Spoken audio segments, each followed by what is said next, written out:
করে গুলি করছে, দেখতে পাচ্ছেন।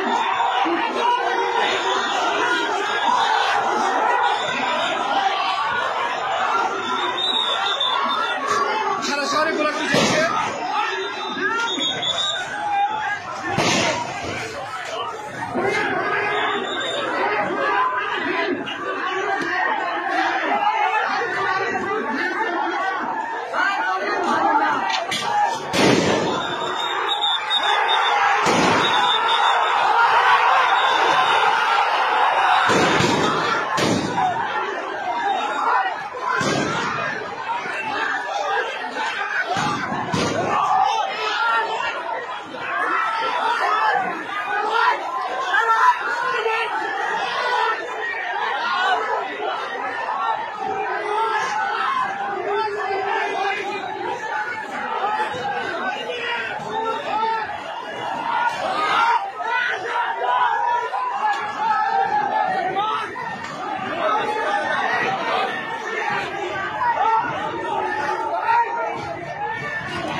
আমরা এখন পাবনা সদর থানার সম্মুখে ভাড়ারা ইউনিয়নের সাবেক চেয়ারম্যান সাইড চেয়ারম্যান জিপ গাড়িতে করে এসে হেলমেট মাথায় দিয়ে সাদা পাঞ্জাবি ভরে পিস্তল দিয়ে গুলি করে।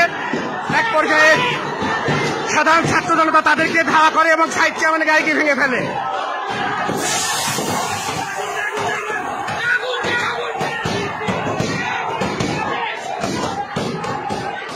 আমরা ল্যাব এইড হসপিটালের সামনে থানার সম্মুখে, সদর থানার সম্মুখে।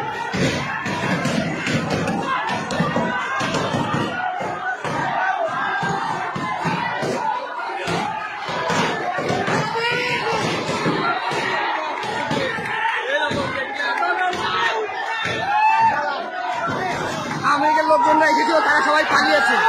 পাবনা শহরে এখন আওয়ামী লীগের কোনো লোকজনকে আর খুঁজে পাওয়া যাচ্ছে না। প্রত্যেক গলিতে গলিতে ছাত্ররা ঢুকে পড়েছে, খাওয়া করছে ছাত্ররাই। পাবনা শহরের সমস্ত গলিতে ছাত্ররা ঢুকে পড়েছে। পুলিশ নিরপেক্ষ ভূমিকা পালন করছে, পুলিশের ভূমিকা নিরপেক্ষ দেখতে পাচ্ছি আমরা। এএসপি মাসুদ আলমের নেতৃত্বে পুলিশের নিরপেক্ষ ভূমিকা দেখতে পাচ্ছি এবং ছাত্ররা সারা শহর দখল করে নিয়েছে। আওয়ামী লীগের লোকজন ককটেল ফুটায় এবং পিস্তল দিয়ে গুলি করে, পরবর্তীতে তারা পালিয়ে যেতে বাধ্য হয়।